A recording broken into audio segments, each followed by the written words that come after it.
Hello नमस्कार, कैसे हैं आप सब। आज के क्लास में हम लोग आज के सभी महत्वपूर्ण करंट अफेयर्स पर चर्चा करेंगे।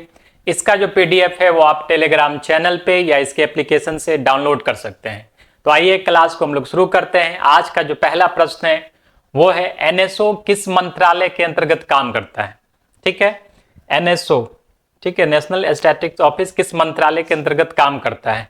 तो ये काम करता है ministry of statistics and programme implementation के कारण, इसके अंतर्गत काम करता है।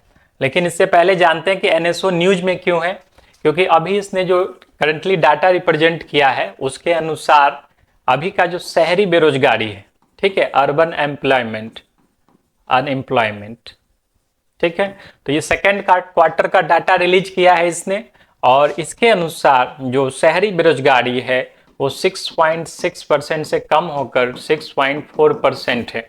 ठीक है, अभी के डाटा के अनुसार।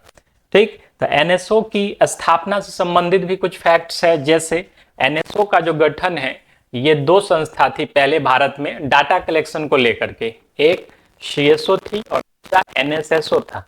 ठीक है, दोनों को मर्ज करके 2019 में दोनों संस्थाओं को मर्ज कर दिया गया और एक संस्था बनाया गया, नेशनल स्टैटिस्टिक्स ऑफिस। ठीक है, तो दो संस्था पहले काम करती थी, अभी वर्तमान में दोनों को मिला करके एक ही कर दिया गया। ठीक है, किस मंत्रालय के अंतर्गत काम करता है, तो सांख्यिकी और योजना क्रियान्वयन मंत्रालय के अंतर्गत। अभी राव इंद्रजीत सिंह जो है इसके करंट मिनिस्टर हैं, राव इंद्रजीत सिंह। ठीक है, राव इंद्रजीत सिंह वर्तमान में इसके मिनिस्टर ऑफ स्टेट है, इंडिपेंडेंट इंचार्ज में। ठीक है, चलिए अगला प्रश्न देखते हैं हम लोग।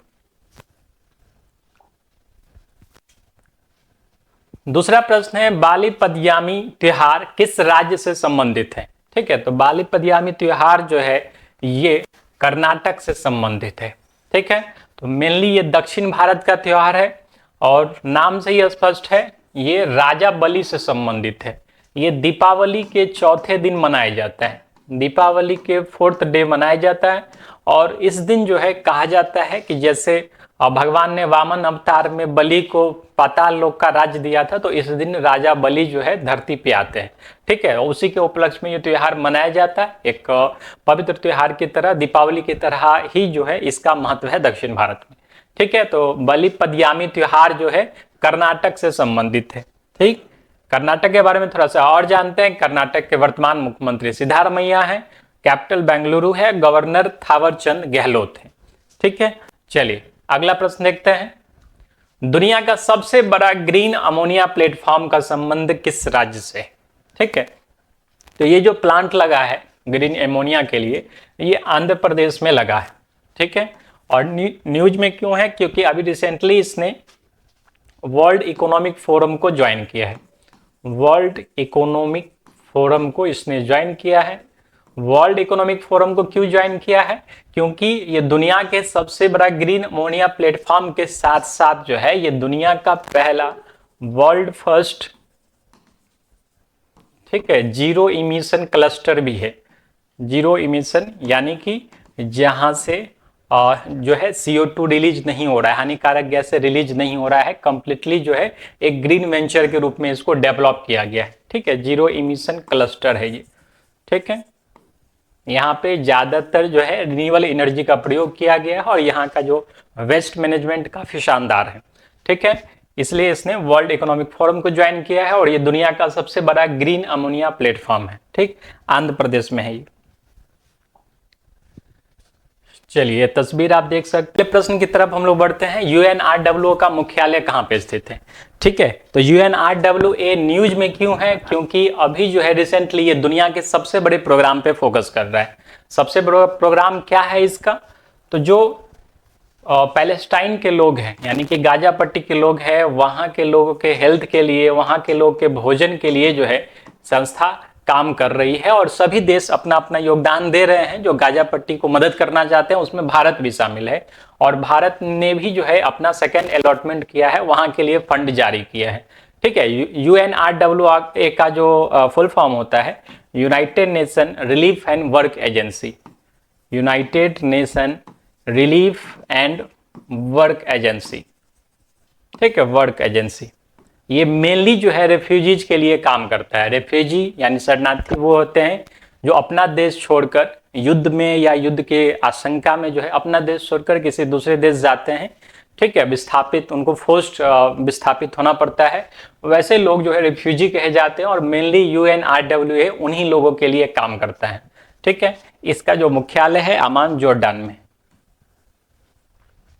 ठीक है। चलिए अगला प्रश्न हम लोग देखते हैं। साल 2024 का IOC coaches life time achievement award किसे दिया गया है? ठीक है, हमारे पास 3 ऑप्शन है, जैन फिग्योर्डे, विटालिया पेट्रोव, दोनों को, इनमें से कोई नहीं, ठीक है। तो ये अवार्ड जो है 2 कोचेज को इस साल मिला है। एक जो है ये जैन फिग्योर्डे, ये और डाइविंग कोच है,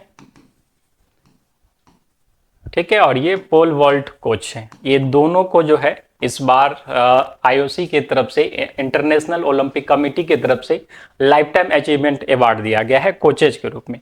अगर IOC की स्थापना की बात करें हम लोग, तो इसके जो प्रेसिडेंट है अभी थॉमस बैच है, हेडक्वार्टर लॉसेन स्विट्जरलैंड में है, और 23 जून 1894 को इसका जो है गठन किया गया था पेरिस, फ्रांस में, ठीक है। चलिए आगे बढ़ते हैं। हाल ही में किस राज्य के 24 कोस्टल विलेज को IOC यूनेस्को द्वारा सुनामी रेडी बताया गया है?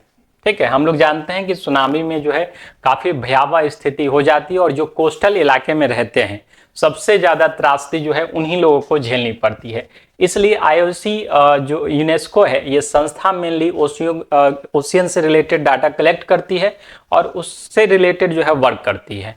तो उसने ही भारत के उड़ीसा राज्य के, ठीक है, उड़ीसा के 24 विलेज को जो तट स्थान पे है, ठीक है, तटीय इलाके में उपस्थित है, उन 24 विलेज को ये सुनामी रेडी बताया। सुनामी रेडी का मतलब अगर इस टाइप की कोई आपदा आती है तो इसका तुरंत ही इसका सामना करने में सक्षम है, ठीक है।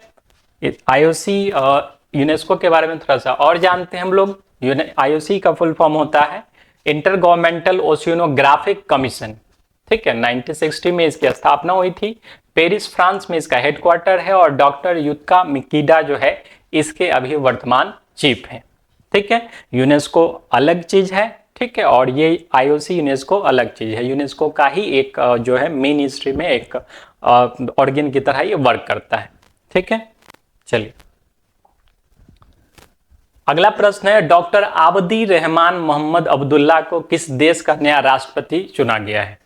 ठीक है, इसे चुना गया है सोमालीलैंड का नया राष्ट्रपति चुना गया, ठीक है, सोमालीलैंड, ठीक है। ये सोमालीलैंड जो है 1991 में फ्री हुआ था और पहले ये सोमालिया का ही पार्ट था, ठीक है। फिर 1991 में ये सोमालिया से फ्री होकर के एक अपने आप को इंडिपेंडेंट घोषित कर दिया और इसका जो हेड कैपिटल है ये हरगेसा है। प्रेसिडेंट अभी हम लोग जाना अब्दुल रहमान, और पॉपुलेशन यहाँ के 62 लाख के अप्रोक्स है, ठीक है। ये आप इमेज में आप देख सकते हैं, ये सोमालीलैंड का इलाका है, ठीक है। चलिए अगला प्रश्न की ओर हम लोग बढ़ते हैं। वुमेन एंटरप्रेन्योरशिप डे कब मनाया जाता है? ठीक है, तो ये जो है वुमेन एंटरप्रेन्योरशिप डे, ठीक है, यानी कि जो वुमेन्स है, फीमेल है, उनका जो अचीवमेंट है नए स्टार्टअप्स रिलेटेड, नए वर्क्स रिलेटेड, उनको सेलिब्रेट करने के लिए हर साल 19 नवंबर को जो है वुमेन एंटरप्रेन्योरशिप डे मनाया जाता है और इसकी एक संस्था भी बन गई है, ठीक है। इस संस्था का नाम है वीडो, ठीक है, वुमेन एंटरप्रेन्योरशिप डे ऑर्गेनाइजेशन, ठीक है। इसके मनाने की शुरुआत जो है 19 नवंबर 2014 से हुई थी, ठीक है। तो जो नए स्टार्टअप्स है, नए इंडस्ट्रीज है, उसमें फीमेल का जो कंट्रीब्यूशन है, ठीक है, उसको मोटिवेट करने के लिए जो है हर साल 19 नवंबर को वुमेन एंटरप्रेन्योरशिप डे मनाया जाता है। चलिए वर्ल्ड चिल्ड्रंस डे कब मनाया जाता है? ठीक है, वर्ल्ड चिल्ड्रंस डे, यहाँ पे है वर्ल्ड चिल्ड्रंस डे, ठीक है। तो अंतर्राष्ट्रीय स्तर पे जो चिल्ड्रंस डे है वो 20 नवंबर को हर साल मनाया जाता है, ठीक है।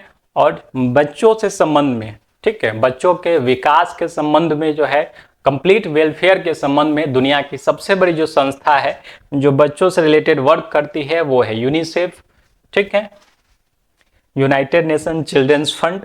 पहले इसका नाम United Nation Children's Emergency Fund था, बाद में इसको शॉर्ट कर दिया गया, यूनाइटेड नेशन चिल्ड्रंस फंड बनाया गया। इसका जो हेडक्वार्टर है न्यूयॉर्क यूएसए में है। 11 दिसंबर 1946 को इसकी स्थापना की गई थी। ठीक है, चलिए अगला प्रश्न हम लोग देखते हैं। अगला है गुरु घासीदास तिमोर पिंगला टाइगर रिजर्व किस राज्य में स्थित है? ठीक है, तो गुरु घासीदास तिमोर पिंगला जो है ये छत्तीसगढ़ में स्थित है, टाइगर रिजर्व है। ठीक है, अभी हाल ही में जो है इसको नया टाइगर रिजर्व घोषित किया गया है। इसके टाइगर रिजर्व घोषित होने के साथ ही ये भारत का तीसरा बड़ा टाइगर रिजर्व बन गया, थर्ड बन गया है। पहला पे जो है मानस टाइगर रिजर्व है। ठीक है, मानस टाइगर रिजर्व है असम का। दूसरा नागार्जुन श्रीशैलम है आंध्र प्रदेश का। ठीक है, और तीसरा जो है ये गुरु घासीदास तिमोर पिंगला जो है छत्तीसगढ़ का है। तीसरा सबसे बड़ा जो है टाइगर रिजर्व ये बना है छत्तीसगढ़ के जो अभी वर्तमान मुख्यमंत्री है विष्णुदेव साई।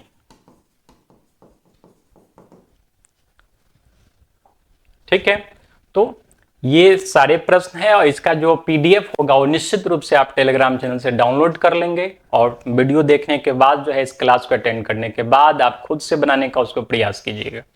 ठीक है, नेक्स्ट क्लास में हम लोग अगले करंट अफेयर्स के साथ मिलेंगे, तब तक के लिए धन्यवाद।